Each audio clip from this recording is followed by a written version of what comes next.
बिस्मिल्लाहिर्रहमानिर्रहीम, अस्सलाम वालेकुम। पाकिस्तान और दुनिया भर में देखने और सुनने वालों को अब्दुल कादिर का सलाम।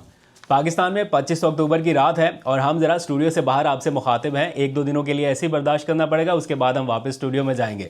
तो ओवरऑल मैं रन डाउन आपके सामने रख देता हूँ। इस वक्त दो किस्म के नैरेटिव हैं जो आवाम में पेनिट्रेट करने की कोशिश की जा रही है और एग्जैक्टली जैसे इमरान खान चाहते थे कि ये दो नैरेटिव जो हैं ये सूबे की आवाम तक या पाकिस्तान की आवाम तक बिलखसूस पहुँचें, वो एग्जैक्टली उसी तरह से नरेट किए जा रहे हैं। भीख नहीं चाहिए, हमें हक चाहिए, और डील नहीं चाहिए, इंसाफ चाहिए। ये दो चीज़ें हैं।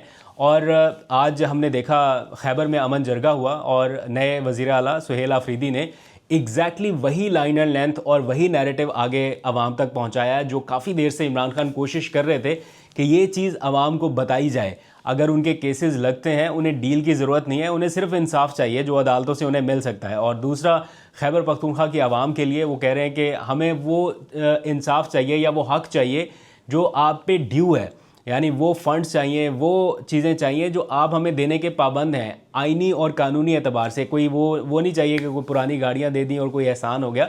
तो ये सारा नैरेटिव, बहरहाल इसके ऊपर तफसील से बात करते हैं। फिर दो अहम केसेस अदालतों में फ़िक्स हो चुके हैं और अब तो उनकी तारीख भी आ गई है, एक 27 नवंबर के लिए और दूसरा 4 अक्टूबर के लिए। इमरान खान के ट्विटर अकाउंट से बहुत मसला है और उसको बंद कराने की मुसलसल कोशिश की जा रही है और मेरा ख्याल बाहर से कोई कोशिश कामयाब नहीं हो सकी, इसलिए अब अदालत में एक केस फाइल कर दिया गया, उसकी समाअत होने जा रही है ताकि अदालत का फ़ैसला लेके फिर आगे कन्वे किया जा सके कि देखें जी अदालत का फ़ैसला आ गया, अब तो ये बंद होना चाहिए। तो क्या अब भी बंद हो सकता है या इसका कोई और ऑल्टरनेट इंतज़ाम पाकिस्तान तहरीक इंसाफ करेगी? मेरी इत्तला है कि कुछ और ऑल्टरनेट इंतज़ाम भी कर लिया गया है। अगर इन केस कुछ ऐसा हुआ तो वो भी डिटेल आपके सामने रखता हूँ। और फिर कल के व्लॉग में मैंने आपको बताया था कि नए वज़ीर आला का 15 दिन का अल्टीमेटम, लेकिन वो मैं उसकी तफसील बताना भूल गया, आज के उस व्लॉग में शामिल करेंगे। लेकिन पहले ज़रा सा आ जाइए जो आज खैबर में अमन जरगा हुआ। ज़िला खैबर ये नए वज़ीर आला का अपना आबाई इलाका है और एग्जैक्टली जो मैसेजेस उन तक कन्वे हुए इमरान खान की जानिब से कि अपनी आवाम के पास मुकदमा लेके जाएं सूबे में क़याम अमन के लिए, कबाइल इस्लाम में क़याम अमन के लिए, तो वो आज उन्होंने एग्जीक्यूट किया।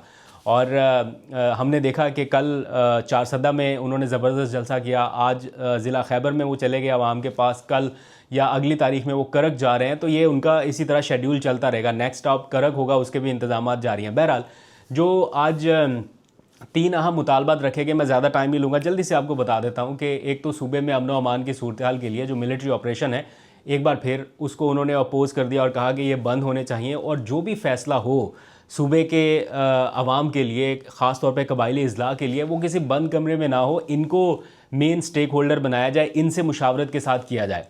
एंड उन्होंने जो आज तकरीर कर डाली है या जो नैरेटिव दे दिया है उन्होंने, वो एग्जैक्टली इन लाइन है विद इमरान खान पॉलिसी। वो कह रहे हैं कि सूबे की आवाम को उनका हक दिया जाए। ये नहीं है कि कोई 3 गाड़ियाँ दे दी तो बहुत उसकी वाह कर दी कि हमने जनाब सूबे के लिए ये कर दिया, इंसदाद दहशत गर्दी के तावन के लिए ये कर दिया। वो कह रहे हैं कि हमें, ये उनके कोट एंड कोट वर्ड्स में आपको बता रहा हूँ, वो कह रहे हैं कि हमें भीख नहीं चाहिए, हमें हमारा हक चाहिए।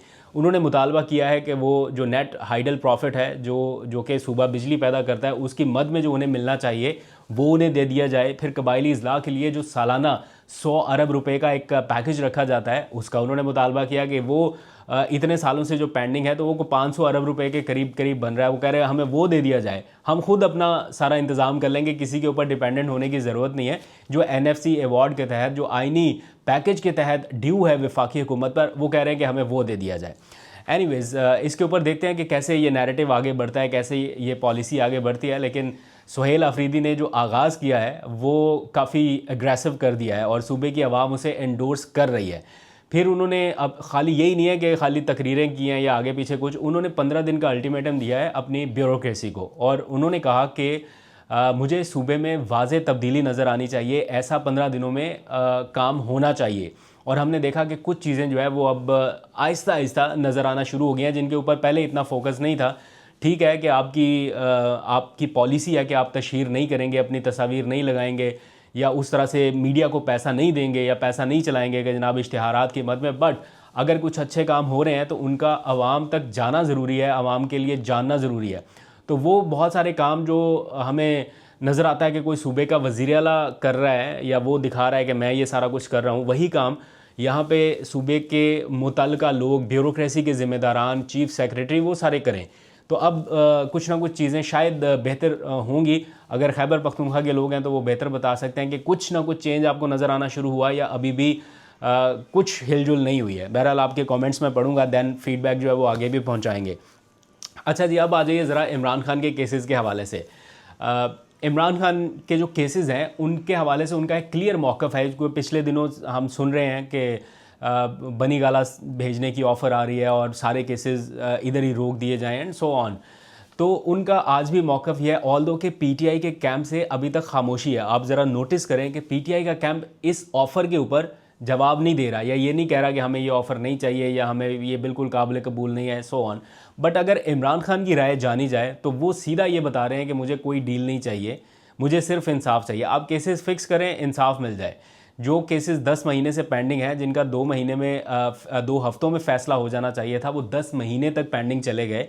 तो ये क्यों हो रहा है? जो आज बताया जा रहा है, आपको बावर कराने की कोशिश की जा रही है कि ये इस्लामाबाद हाई कोर्ट की फिक्सेशन पॉलिसी के तहत किया जा रहा है कि जनाब जो अपील जिस नंबर पे आएगी उसी नंबर के साथ सुनी जाएगी। बेशक वो उसको 5 साल लगें, 8 साल लगें, 2 साल लगें, वो उस नंबर के अकॉर्डिंग सुनी जाएगी। ये है फिक्सेशन पॉलिसी के पहले आइए पहले पाइए की बुनियाद पर। ये अच्छी पॉलिसी है, मैं इसको इंडोर्स करता हूँ। ये नहीं कि कोई बाद में आए तो ये कर दीजिए, लेकिन जहाँ पर मुल्की मामलात इस तरह से आपको नज़र आ रहे हो या उनमें एक तनाव हो, एक पोलराइजेशन हो, तो यहाँ पर एक्ट्स को किस तरह से नज़रअंदाज किया गया, यहाँ पे आइन को किस तरह से नज़रअंदाज किया गया, क्लियर कट जो चीज़ें आइन में लिखी गई थी उनके साथ क्या हुआ वो किसी को नहीं है इस टाइम नज़र आ रही। बस ये है कि फिक्सेशन पॉलिसी सिर्फ पॉलिसी है, वो बन गई है, इसको हर सूरत में इम्प्लीमेंट करना है। आइन के ऊपर, एक्ट के ऊपर, कानून साजी के ऊपर जिस तरह से आंखें फेरी गई हैं वो एक अलग मैटर है, लेकिन फिक्सेशन पॉलिसी जो है वो बड़ी ज़रूरी है, उसके ऊपर अमल करना है। तो ये सारा कुछ चल रहा है। बहरहाल 2 केसेस अब अदालतों में आने जा रहे हैं। पहला एक तो इमरान खान के वो ट्विटर अकाउंट की बंदिश के हवाले से है। एक मुहिब वतन शहरी हैं, उन्होंने एप्लीकेशन दायर की है कि जनाब इमरान खान के अकाउंट से जो है वो चूँकि एंटी स्टेट चीज़ें आ रही हैं तो इसको बंद किया जाए और जो पीटीआई के लोग हैं उनको मना किया जाए कि वो उसको रीट्वीट ना करें। ये मामला इस्लामाबाद हाई कोर्ट में समाअत के लिए फ़िक्स हो गया। गालबन 4 नवंबर को, अगले महीने की 4 तारीख को इस केस की समाअत होने जा रही है और जस्टिस अरबाब मोहम्मद ताहिर इसकी समाअत करेंगे। सिंगल रुकनी बेंच है। मुझे लगता नहीं है कि उनके बेंच से कोई बहुत सख्त ऑर्डर आ जाएगा, लेकिन जो भी आएगा ऑर्डर उसको फिर 2 रुकनी बेंच जो है वो अंडू कर सकता है, या जो भी आगे की अगर कोई कार्रवाई होगी या चैलेंज होता है वो कोई फैसला, तो वो फिर 2 रुकनी बेंच उसके ऊपर कोई स्टैंप लगा सकता है, जैसा कि माजी में होते आ रहा है। तो अब हो सकता है चूँकि मुताल्लिका जो फ़रीक़ैन है, एनसीसीआई है, उनको भी नोटिसेस वगैरह हो गए हैं, सुप्रीटेंडेंट अडयाला जेल को भी बुला लिया गया है। तो देखते हैं कि ये बड़ी एक दिलचस्प किस्म की कार्रवाई होगी कि क्या ये अदालती कोई फ़ैसला लेके ट्विटर इंतज़ामिया को भेजा जाए कि जनाब देखें ये हमारे पास अदालती ऑर्डर है और अब ये अकाउंट आप बंद कर दें। मुझे मुश्किल लगता है ट्विटर इस किस्म की चीज़ों को इंडोर्स करे, या अब बहुत सारी कंप्लेंट्स गई हैं, वो बता देते हैं, आपको ईमेल्स कर देते हैं कि जनाब हमें ये रिक्वेस्ट रिसीव हुई, लेकिन चूँकि ये हमारी पॉलिसी के तहत कोई ऐसी वायलेशन नहीं है इसलिए हम अभी फ़ौरी तौर पे कोई एक्शन नहीं ले रहे। तो ये जो इमरान खान साहब का अकाउंट है ये बाकी कुछ लोगों के लिए इशू है, लेकिन इसको बंद करा पाना ये थोड़ा सा मुश्किल लग रहा है। एनी हाउ, दूसरा केस जो है वो जो अपोजिशन लीडर शिबली फराज, जो कौमी असम्बली में और सेनेट में दोनों में, यानी उमर अयूब साहब कौमी असम्बली में और सेनेट में शिबली फराज, इनकी नाअहलियों का जो मामला है उसको सुप्रीम कोर्ट ऑफ पाकिस्तान में ले जाया गया है कि जनाब अब इनकी नशिस्तों पर इलेक्शन होने वाला है, तो इससे पहले कि इलेक्शन हो जाए आप इसको रोक दें और इनकी जो नाअहली है इसको मुअत्तल करें और अपोजिशन लीडर को इसी तरह काम जारी रखने की हिदायत की जाए। अब अदालत ने वो केस 27 इसी महीने की 27 अक्टूबर के लिए मेरा ख्याल फ़िक्स कर दिया है। अब दिन बहुत कम रह गए हैं क्योंकि इस मंथ के एंड तक गालबन सेनेट के इलेक्शंस होने हैं, जो नए इलेक्शंस हैं इन्हीं की सीटों के ऊपर। तो अब शिबली फराज साहब की नशिस्त के ऊपर क्या इलेक्शन होगा या उसे रोक दिया जाएगा, ये बहरहाल देखना पड़ेगा। तो ये इस तरह का जो मामला है ना वो चल रहे हैं कि अदलिया अदालतों में केसेस हैं और पीटीआई को कोई वो क्या कहते हैं कि कोई ख़ासी उम्मीद नहीं होती कि वो अदालत चले जाएंगे और उन्हें रिलीफ मिल ही जाएगा। इस्लामाबाद हाई कोर्ट में जिस तरह से मामला चल रहे हैं वो आपके सामने है। सुप्रीम कोर्ट ऑफ पाकिस्तान के आइनी बेंच में ये मामला जाएगा, वो क्या डिसीजन करेंगे। अभी तक आइनी बेंच की जानिब से पीटीआई के हक़ में तो कोई फ़ैसला हमने नहीं देखा, ना कोई टिल्ट देखा है, ना कोई फ़ैसला देखा है। बहरहाल देखते हैं कि एक कानूनी प्रोसेस है वो उन्होंने उसको फॉलो करना है, वो आगे बढ़ते जा रहे हैं। बहरहाल जो मैंने आपको बताया कि इमरान खान के ट्विटर अकाउंट को बंद करने के हवाले से जो चीज़ें चल रही हैं और उसका ऑल्टरनेट क्या होगा, वो मैं कुछ डिटेल्स अभी और उसकी ले रहा हूँ।